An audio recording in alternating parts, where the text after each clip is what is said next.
All right, ladies and gentlemen. Okay, ladies and gentlemen, we're going to get underway. Our special guests are both here, and I'll introduce them properly in a moment. There are a few spare seats, always spare seats. In any Australian event, you should always put an extra row in that you take away after everyone sits down, because there are spare seats. Feel free to stand at the back if you wish, but there are seats here. I'm Ross Hampton. I'm the CEO of the National Industry Association for our full value chain across forest industries, from tree growing right through to sawmilling and pulp and paper making. And we're really pleased that you've been able to join us for this debate. You know, myself and the team were at Devonport for lunch. There's a great fish and chip shop. What was it called? Straight Off the Boat down there. And I went in and I was lined up, and an old chap with a grey beard was there with me, and he was looking out at our trailer. You see the trailer out there with our banners on it? He was looking at it and he said, "That's your trailer?" And I said, "Yeah, that's our trailer." And he said, "That matches all these billboards I've been seeing around the place." I said, "Yeah, it does." He said, "This is to do with the federal election, isn't it?" And I said, "Absolutely right, it is." And he looked at me and he said, "You're from Canberra." And I said, "Right again." And he said, "Yeah, you can always tell someone from Canberra. You just can't tell them very much." And I'm delighted to say that whilst I'm from Canberra, our two main protagonists tonight that you're going to be hearing from are not from Canberra. They go there to work for you and on your behalf, and for people all over Australia in the forest industries of this country. That's Joel Fitzgibbon. He's a hunter boy, and he's down there, and I'll introduce him properly in a minute. And Richard Colbeck up the back there, a Tassie boy, and he also is very much involved and very, very much a person for all of us in our industry. So how are we going to work tonight? Well, look, thanks for being here. As I say, there's a lot of things you can choose to do. I think it's important that we're here, though, and I think it's a real testament to this part of Tasmania that you are here. You know, the leaders' debate with the Prime Minister and the opposition leader had half as many people at it, by the way, earlier this week. So, and I think that says a couple of things to us tonight. I think it says, as our polling has shown, we've done polling, as you might have seen, in Bass and Braddon, in these northern seats in Tasmania, and it's shown the two-party preferred result, as you would have picked up. And I hope you've also picked up that in both cases, 8 out of 10 people polled in these electorates say that forest industries are either super important or very important to them, and indeed, and that's been consistent across every time we've done polling over various by-elections and campaigns. So I think that's one of the big reasons you're here. I think the other reason you're here is that politics isn't always a business of complete straight shooting. It depends who you're talking to be honest. It is our job. You pay us the danger money to spend time in Canberra for you. And that's what we do, and we try to get the answers out of politicians. But tonight, you've got two of the best. I mean, I really mean this with all my heart, that Richard Colbeck and Joel Fitzgibbon are straight shooting politicians who care deeply about our industry. They really do. And so whatever differences you'll hear on the stage tonight, you can be assured that they're coming from their heart and from the place of trying to do the best thing for our industry. Okay, we've got about an hour. Oh, I'm not sure I mentioned to you as well that this little camera up the back there with Fairley operating it is live streaming, so this will be on record, as it were, later on, but also it's being viewed all over the world probably. I know there's people all over the world watching this tonight, but certainly people are logged into Facebook. We're going to have a fairly free-flowing debate this evening. There will be a chance for some questions, and really Joe and Victor are your go-to people in regards to that. Couple of rules about the questions. What we don't want to get bogged down in just statements or rants, as Joe called them. So if you could just think about that before you ask your question, say who you are and where you're from. Try not to go back over the areas that we've already traversed, because we've only got the hour and we really need to move through a few things. So if you can keep that in mind, that'd be great as well. And we don't want media questions. You've got plenty of chances to have a crack at the politicians. This is for people who've come to the debate tonight. So I've covered all of those items. So look, let me now, without further ado, welcome our two speakers, our protagonists, our debaters to the stage. And please join me in giving a very warm Launceston welcome to our Assistant Minister for Agriculture and Water Resources, Senator Richard Colbeck, and also the Shadow Minister for Agriculture, Fisheries and Forestry, Joel Fitzgibbon. Thanks, gentlemen.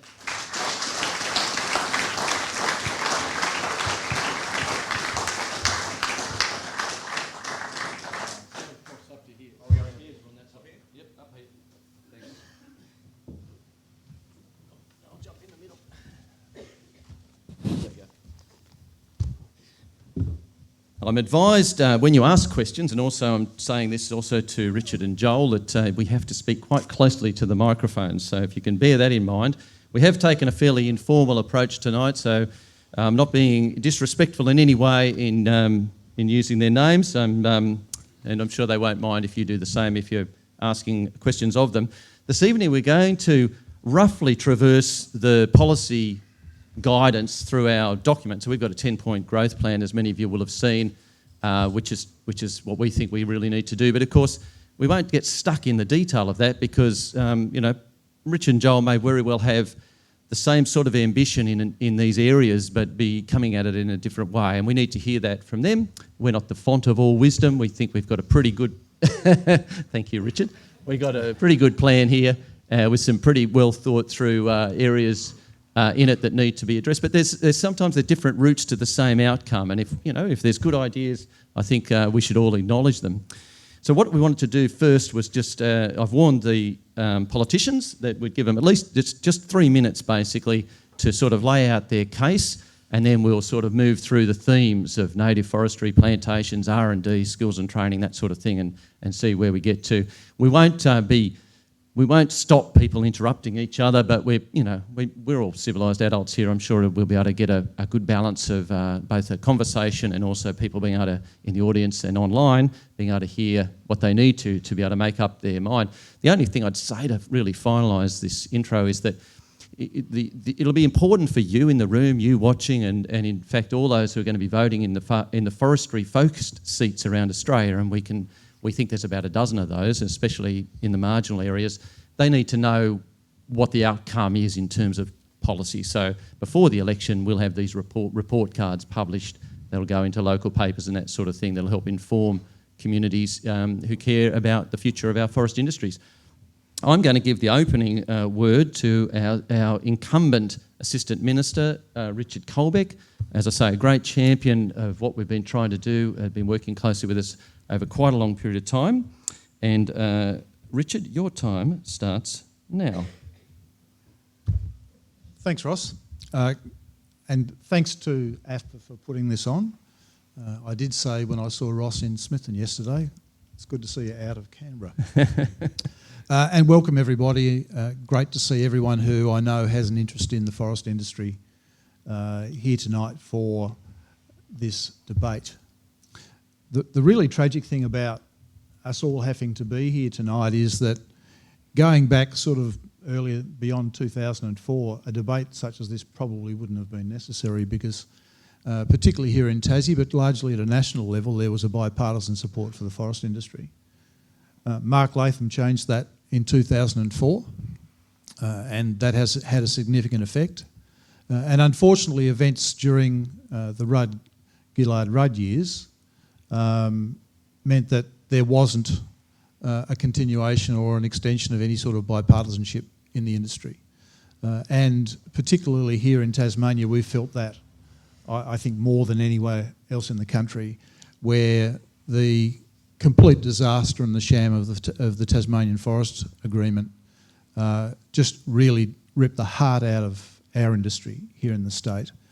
And the thing that concerns me about where we sit right now is that Labor still today want to go back to the principles of the TFA, which when we came to government, we said we'd tear up.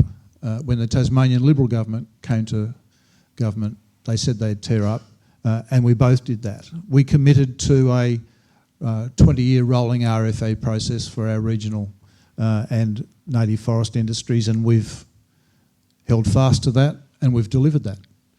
We've delivered an extension of the RFAs here in Tasmania, in New South Wales, and only a few weeks ago in Western Australia. And we restructured the way that government at a national level interacted with industry, and we sat down and we worked out a path for the future.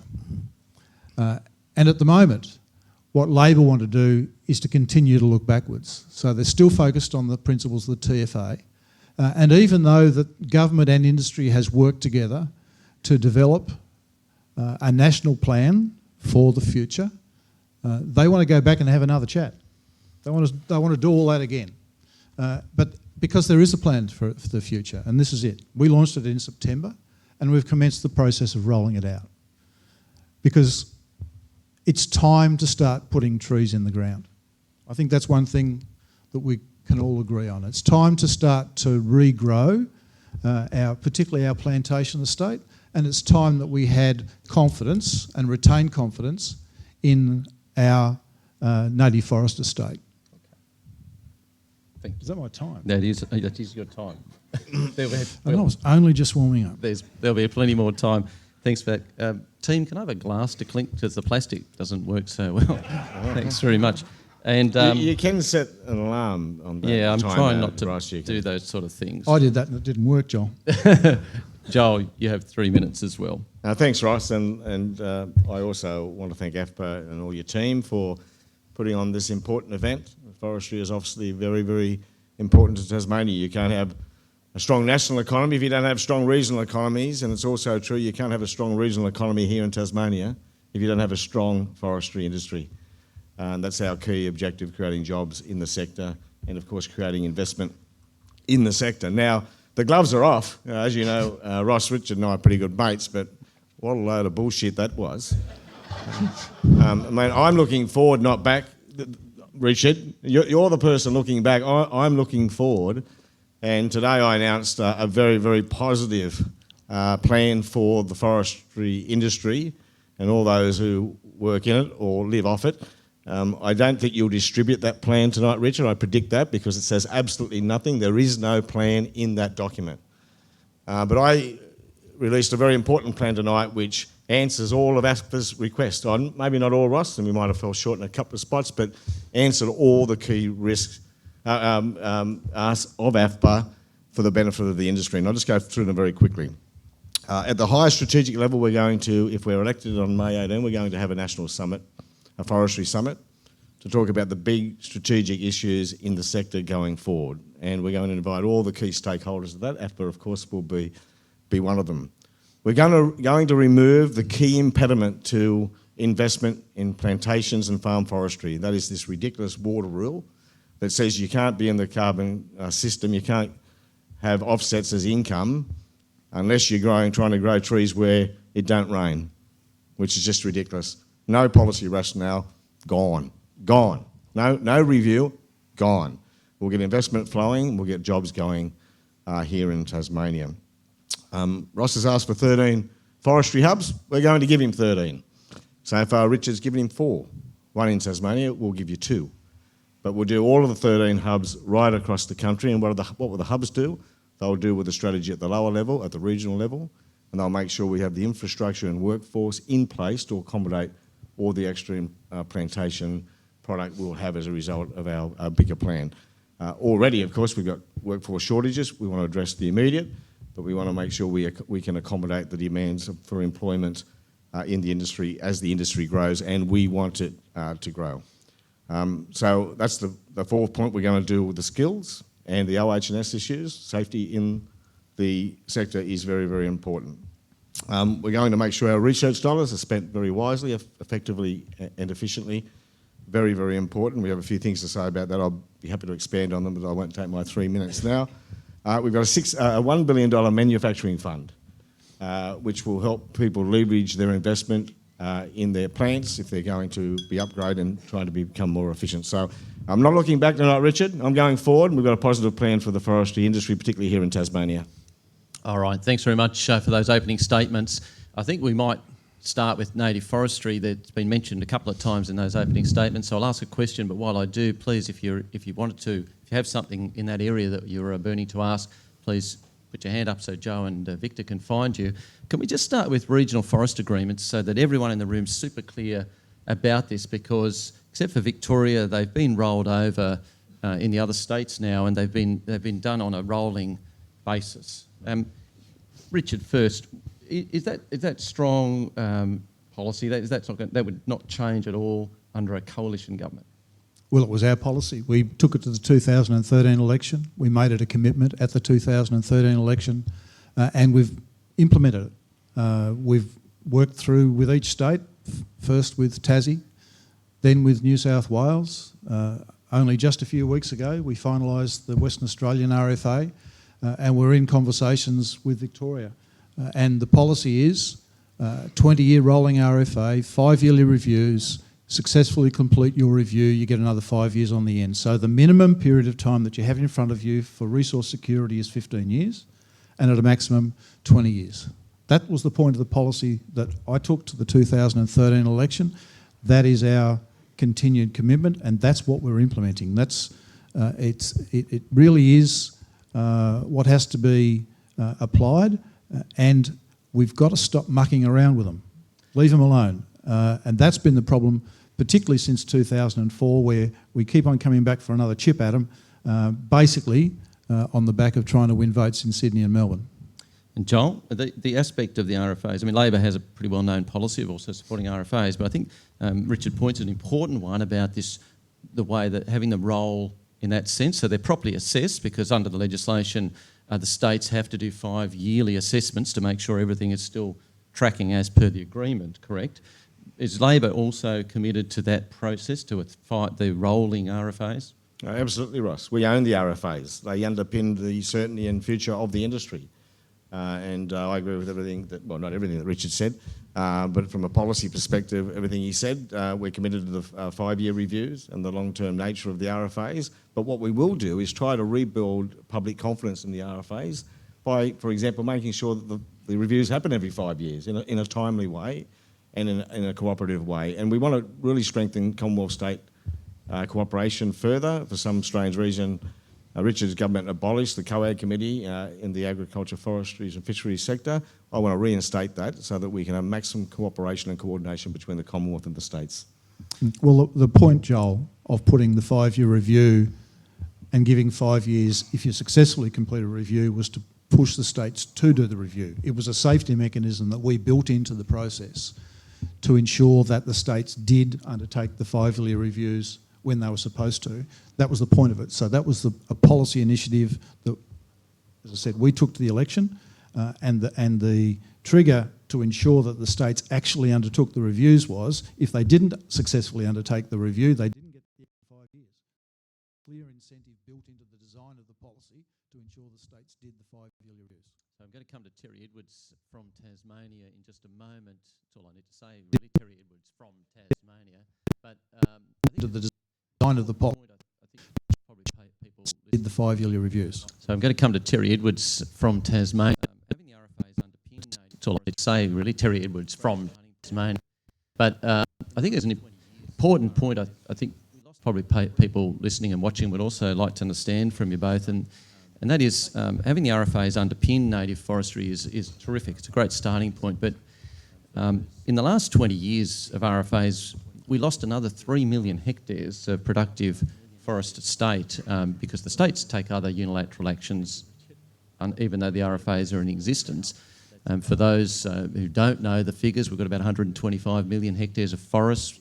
We're down to 5.5 million hectares of multi-use forest. 134. Thank you, Richard. We've got a very small amount that's available for multi-use forestry purposes, and of course only a very tiny percentage used each year. So, I mean, what's your view, notwithstanding we've just heard you both fully support RFAs, what's your view, what would be your strong counsel to the states about the scale of native forestry in Australia? Do you reckon we can get any smaller? I'll go to Joel, because you had the last word, that one. Well, I'm not exactly sure I understand the question. I mean, you're asking, we expect the states to adhere to the principles of the RFAs in everything that they do.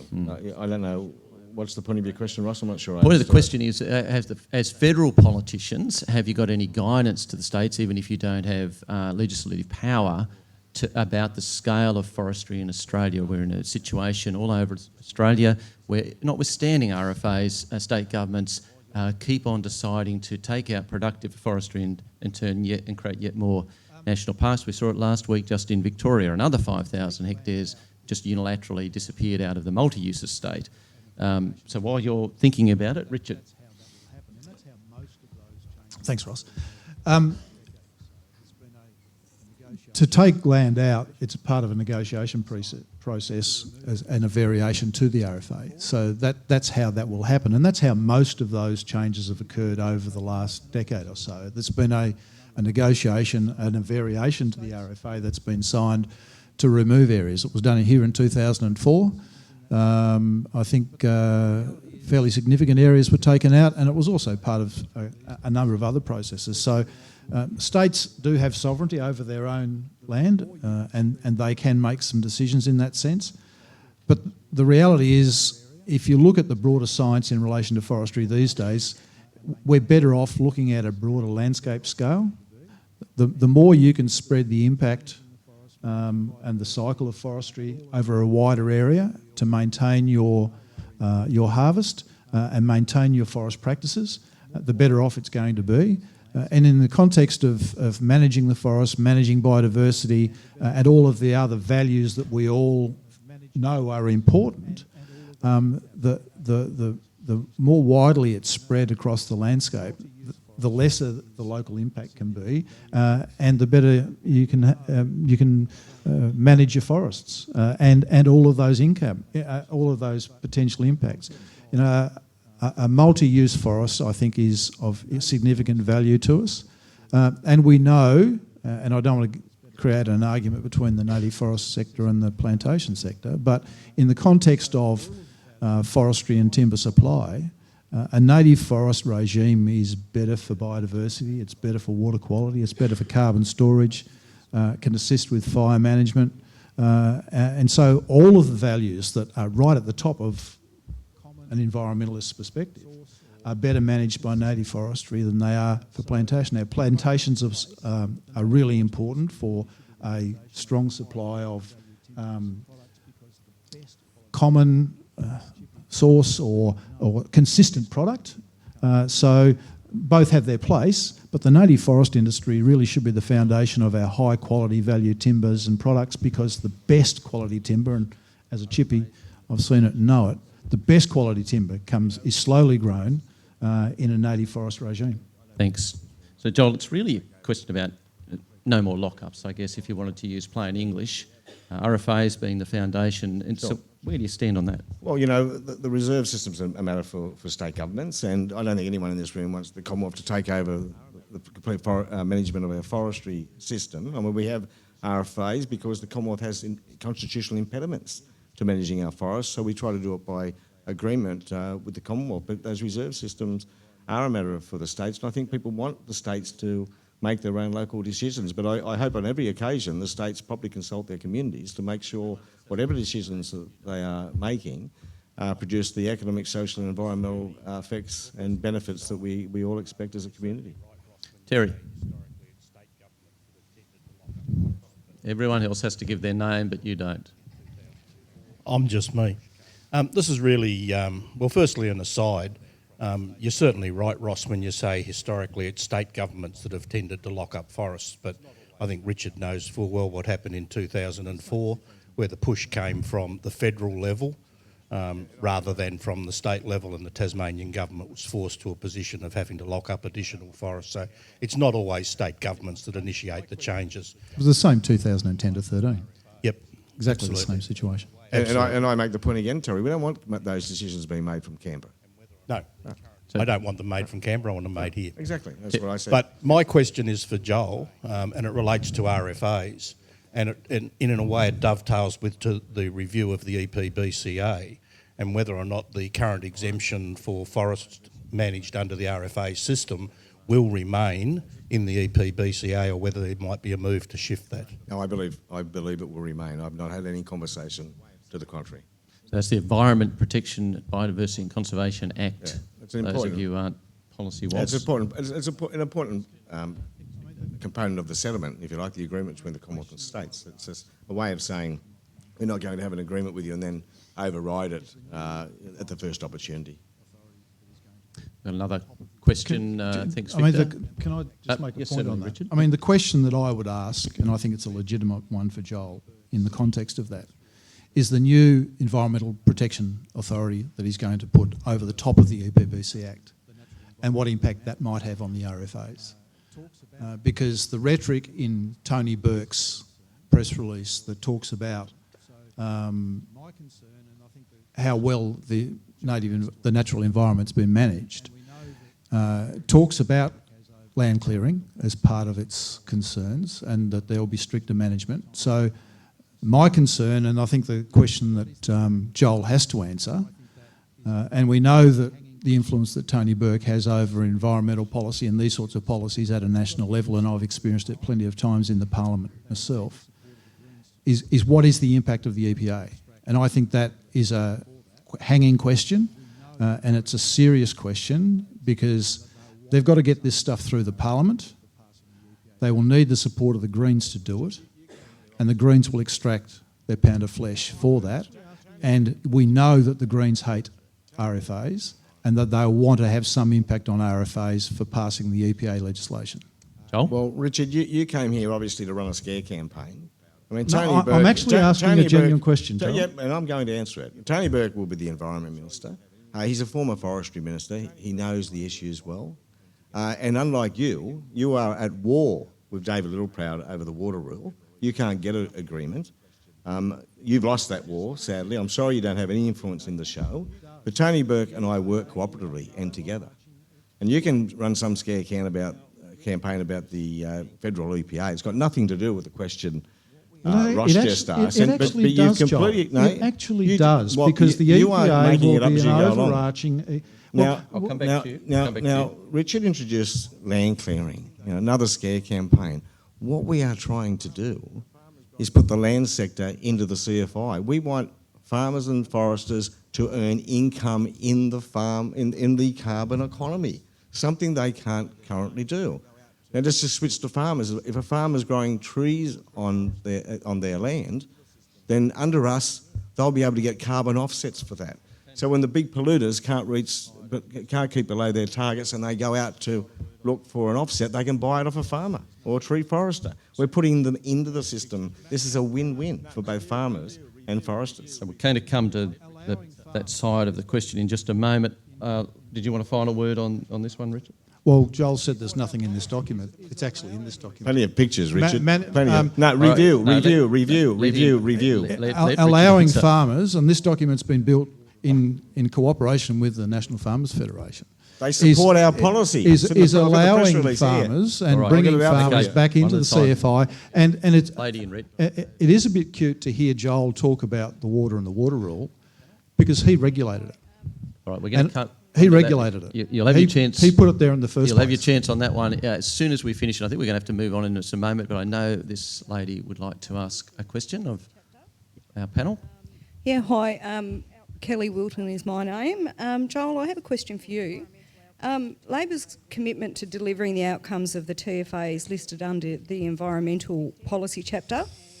The outcomes of the TFA the environmental outcomes of the TFA were forced lock-up of 356,000 hectares and forced closure of native logging into a plantation-based sector. Now, if that's not what Labor's commitment is under that policy, can you please tell me what the environmental outcomes are that you are committing to? Yeah. And I know Ross will allow me to just acknowledge my colleague Ross Hart in the audience, and now Brian Mitchell as well, and I welcome them here, and great to have you here, fellas. And before you go on, Richard, who do we need to acknowledge? Oh, well, there's Bridget Archer's here and Hand Gavin up. Pearce is here. Yeah, So I think we've covered everyone. Terry Edwards, I mentioned him already. is Terry running for something, is he? No. No. Well, I mean, we have combatants in two of the key contests that are here in Tassie at the Thanks moment. for being here. And I will acknowledge Brian and Ross. Thank you for being here to those candidates and members of Parliament. Sorry, Joel, back to you. Well, the TFA is no longer with us. The signatories of the TFA have walked away from the TFA. What we've said is that we support the principles that underpinned the TFA as an instrument for for want of a better phrase, ending the forestry wars, and that is those economic, social and environmental outcomes. And why wouldn't we stick to those principles? We want a sustainable forestry industry, a sustainable native forest industry, and I hope we get back onto the other 87%, a sustainable plantation forestry industry in this country. With all due respect, though, it is listed as an environmental policy. What are the environmental outcomes that you are committed to under the TFA?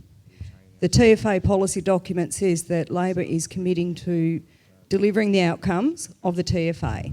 Well, let me just give you one: an environmental income, an outcome which allows us to retain our certification, which is so critically important to the industry. Without our certification, we are in a world of pain. So there's one example. But of course, we want science-based environmental outcomes which deliver a sustainable take in our native forests. That's Richard won't disagree with that. That's what we all want, isn't it?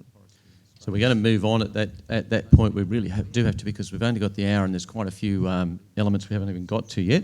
But the other side of the coin, or the other half of the equation, if you like, is plantation forestry in Australia.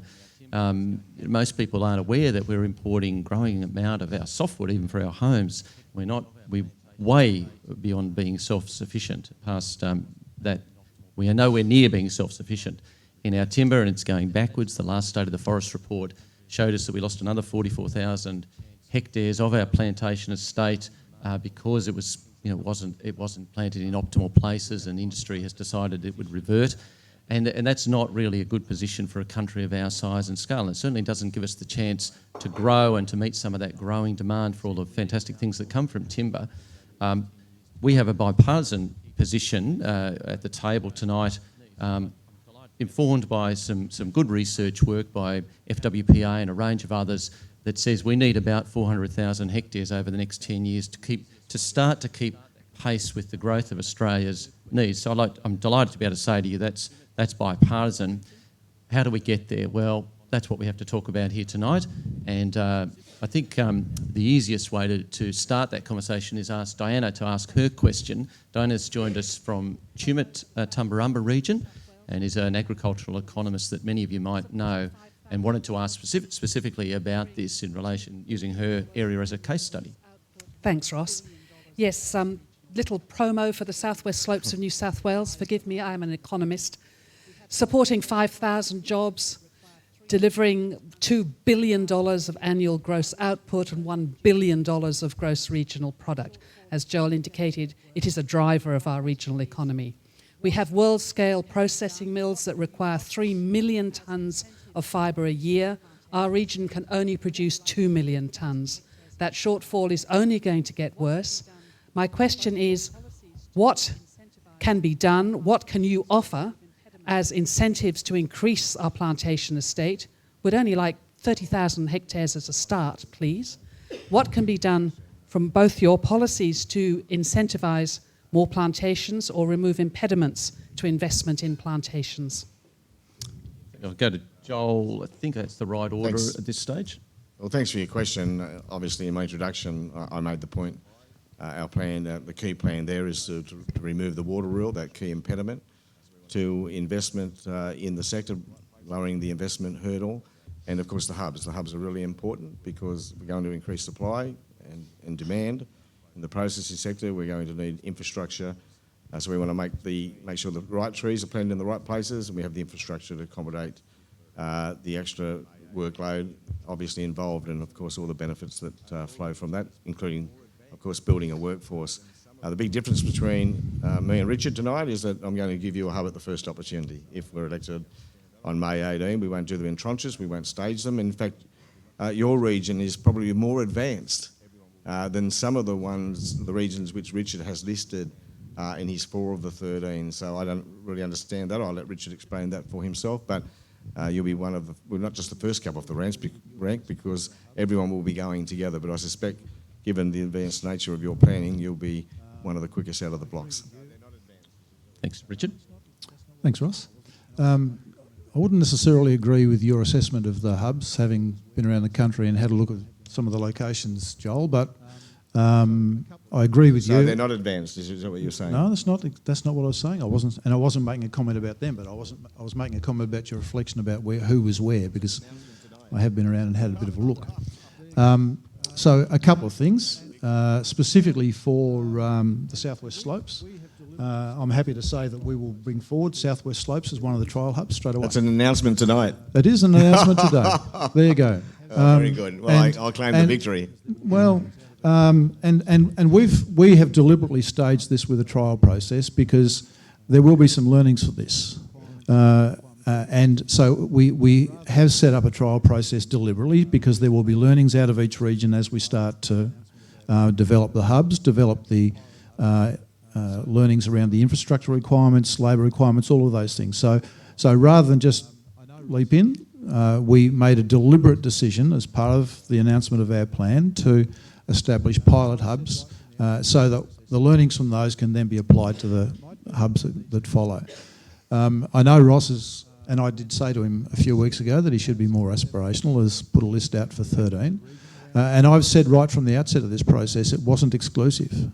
It might be that there needs to be more than 13. And I've said right from the outset, let's have the conversations. If there's a region around the country that can be a part of this process sensibly, and we can apply the learnings from the trial hubs that we've put in place, we'll do that, and I'm more than happy to have the conversations, and I've said that from day one. So that's really important. Now, in the respect of the water rule, and it's had a bit of publicity over the last 24 hours, I don't think there's any question about my view of the world. It's pretty public. Joel FOI'd the documents, and I've released them all. I think he's got the lot. So that's all. Yeah, Right here. Just in case I needed them. well, that's not all of them, Would you like Joel. me to read? You need, No, I got the important bit, mate. there is a bit more. So, I mean, my view of the world's pretty clear, and it's set out in the letter that I wrote to the Minister for Environment. We'll continue that process. We will continue that process around the water rule. And so I've written to Melissa. I've put my view very clearly, and we will continue that process. But that's not the only thing that will make a difference.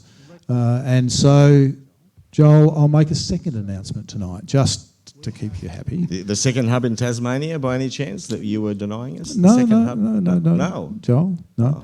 And this relates directly to the question, actually, Joel, which is, so we're going to make available to the industry $500 million in low-interest loans to assist the industry through the Regional Investment Corporation to assist the industry to plant more trees. So we are actually going to work directly with industry. So that's $500 million that we're prepared to put up through the RIC to assist industry to plant some trees. So it's not just about the water rule. It's about us engaging in a broader sense with industry to build the investment that they need to make around the country in getting trees in the ground. We both agree 1 billion trees by 2030, right trees, right scale, right place. And so not only are we going to work closely and we're going to develop the trial hubs and then bring the others on off the back of it, and we're not limiting it to 13, but we're prepared to invest alongside industry through that process to help them get trees in the ground.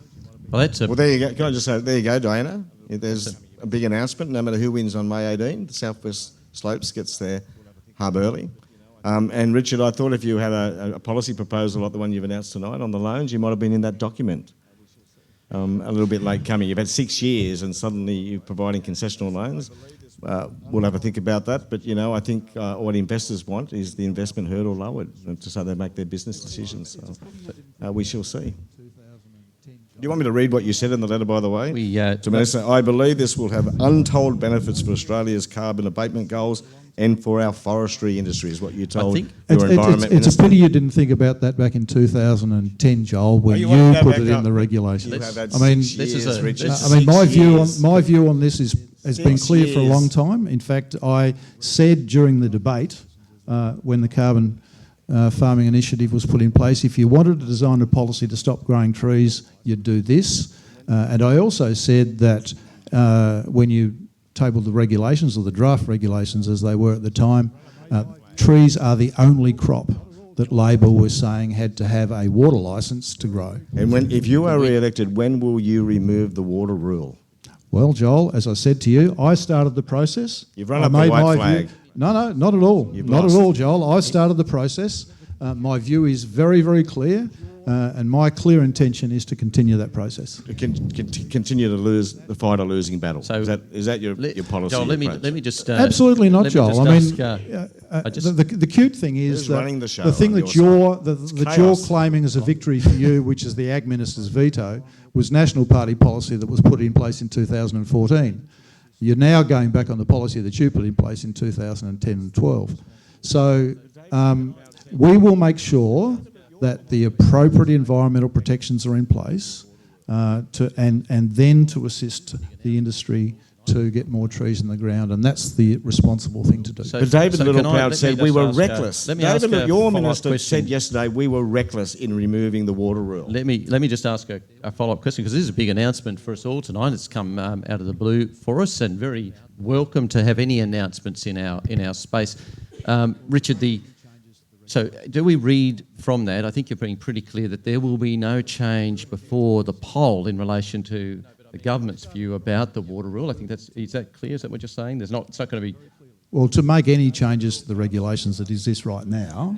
A decision that you will... I mean, we're in caretaker, so that... Yep. So no, but I mean... I've started a process. Yep. We will continue that process very clearly. We will continue the David process that Littleproud I've said started. it is reckless. And let me ask about the $500 million, because that's a very big announcement. So the cost of capital is obviously pretty low now, but you can two elements. The low interest loans will be lower than the cost of international capital for it to be attractive, I presume. And the issues that have been raised lately by the government in relation to the growth of plantations would be managed in some way as well. I mean, are they going to be?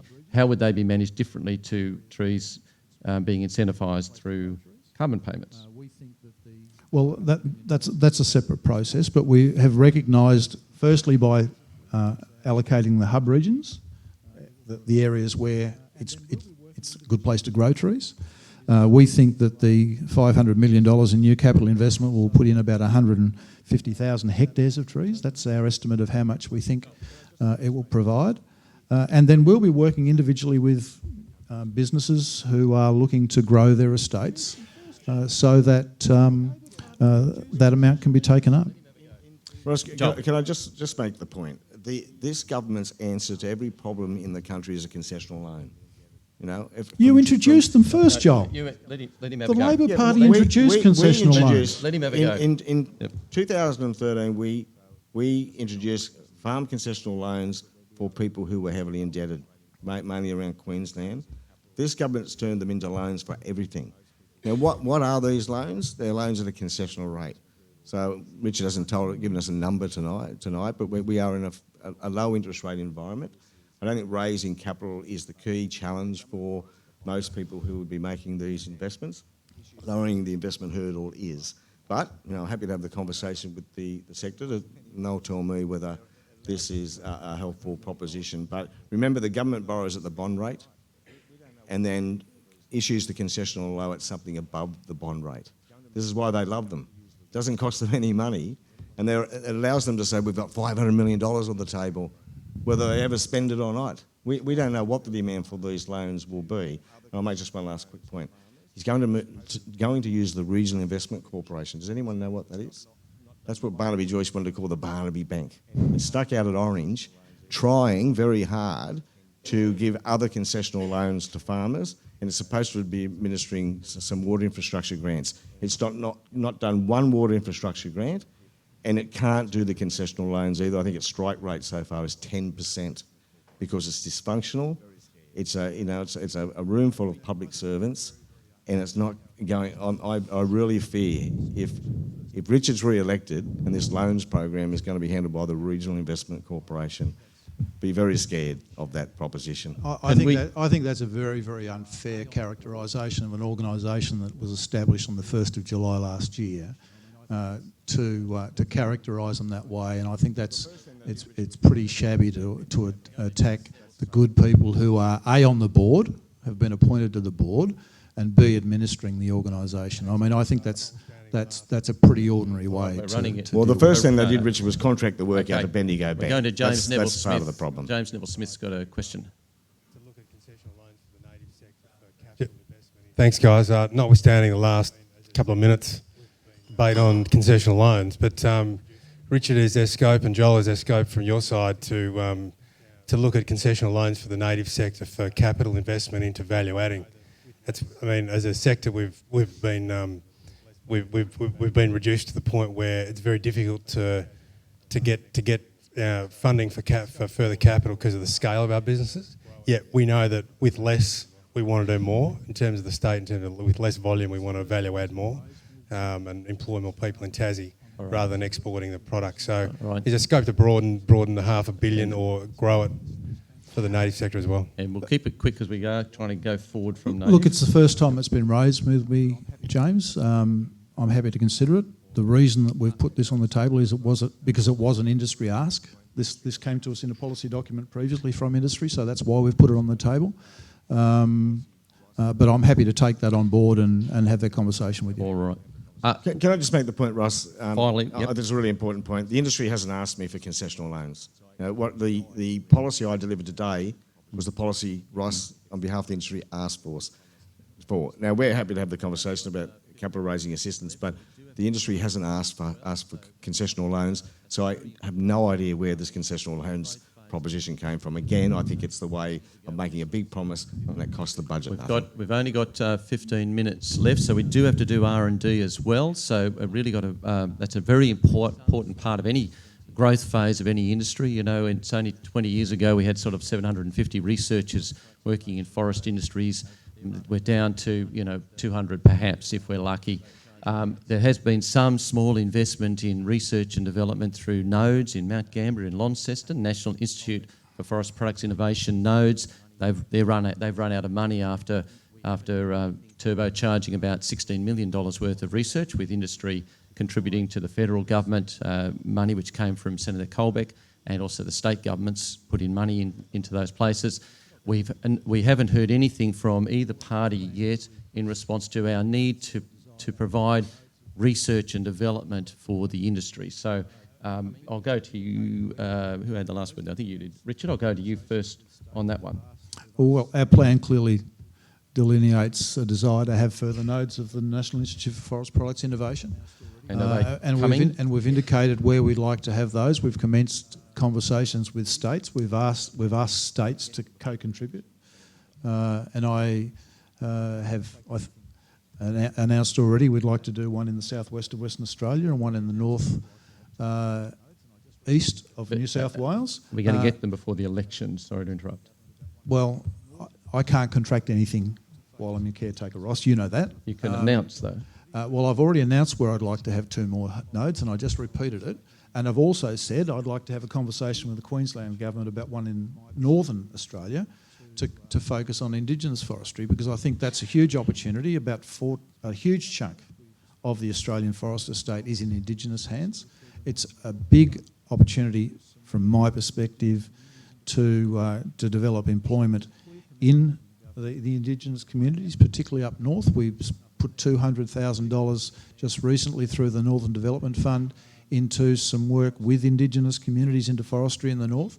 And so there's a clear commitment from the government in the plan, one that Joel says there's nothing there. There's a clear commitment in there to expand the process around the National Institute for Products Innovation, to work closely with the Forest and Wood Products Australia.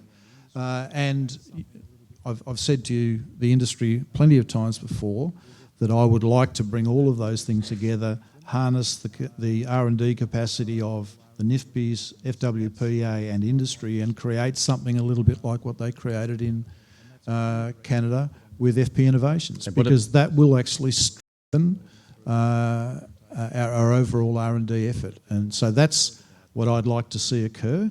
and that's that I've put on the table as part of the process of releasing and moving through the implementation of the plan. And what you could do, I know, take your point about now we're in caretaker, but certainly promises are made in campaigns. Launceston's run out of money, Mount Gambier's run out of money. Are you going to fund them going forward? Well, I'm in negotiations with Western Australia and New South Wales about them co-contributing to the 2 nodes that we've asked them, that we've indicated that we would like. And I don't have an answer from them on those 2 questions yet, so that it's not me that's holding that process up, it's them. And not in a derogatory way, it's just the fact that we've started a conversation, we've gone into caretaker, and so that's basically where those conversations sit. And the one thing I will note is that what Ross didn't say, what Joel didn't say today in his announcement, he didn't commit to the expansion of the National Institute for Forest Products Innovation. That's the one thing that he did leave out. And I'm going to ask you about that, and I'm coming to you, Joel, but just so we're all clear, so there's no more money coming from Launceston or Mount Gambier? I didn't say that, Ross. Okay. I haven't launched our forest policy yet. Okay. I've made a couple of announcements, but I haven't launched our forest policy yet. Ross, just very quickly, when we're talking about concessional loans, I should have reminded you that at the outset I said we've got a $1 billion manufacturing fund, which processes and others here would be eligible to dip into. But nice duck and weave, Richard. The question was pretty succinct. Will you promise to give that additional funding over NIFB, and you weren't prepared to answer it? You said you can't do it in caretaker, then you tried to blame the states. That's not true. I just said we'd started negotiations and I don't have an answer from the states yet. Well, blame the states. Don't verbally. You would do it if the states would just pick up the phone and match your funding. Now, having said that, I'm not going to commit to it tonight either, Ross. This is a process started by this government, and for some reasons they've stopped funding it. They've stopped funding it. And that's why Ross is asking them to kick-start the funding again. I want to know why they stopped. Now, Ross knows very well we're going to have a relook at our R&D scheme, not only in forestry but across agriculture more generally. I've been saying for 3 years at least that it needs reform. The government just spent $2.5 million on consultants to get them to tell them the same thing. We will spend at least as much money as this government is spending, but we want to make sure that it's spent effectively and efficiently, that every cent spent is a cent well spent, and we'll make sure that we have plenty of forestry-specific research. It'll be a focus for us. And our RDC that looks after our industry, Forest and Wood Products Australia, it would have an ongoing role, fully supported? Yes, of course. What about under Coalition's? Yeah, of course. I mean, FWPA has done a lot of great work, and we see the results of that regularly. In fact, we were in Smithton yesterday looking at some of the outputs from that and the NIFB, I might say. We are committed to FWPA. Yes, we asked some consultants to do a review of our R&D system, and I have to say, having read the report, it's worth the read because the system that's in place of our agricultural R&D here in Australia is, I think, a pretty good one. It was put in place by Labor back in the 1990s, and a really good, I think, a really good way to generate cooperation for R&D between government and bring industry together. But it can always be improved, and so I think that the EY report that was done that looked at how we might improve that process was a valuable thing to do. Because there are some elements of it that could be improved. It's not about killing any of the RDCs off or anything like that. It's looking about how we can improve the process.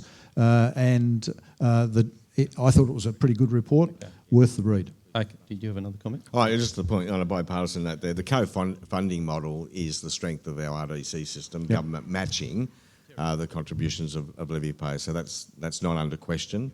Again, we'll spend at least as much money, but it is a Labor model. We're proud of it, but it's 30 years old, and as Richard said, it's time to give it a refresh. Terry. Terry gets 2 questions. He does. Terry's Special. Terry. I just push in. Look, I'm chair of the NIFB operating here in Launceston, and I've got to say to both of you, I'm a bit disappointed that we haven't been able to see some commitments to the ongoing operations of the Launceston NIFBY, which has been incredibly successful. We've handed out well over $10 million worth of projects from a commitment in funding by the state and Commonwealth governments of $2 million each. I reckon that's pretty good leverage. And these are projects that industry itself has decided are important. I'd seriously urge both parties to consider ongoing funding commitments to the NIFBY model because, frankly, guys, it works. I think. Thanks for the comment and the prod, Terry, because I think they've both got Perhaps that you message. can call him Tony for that one. And we will. Tony Jones.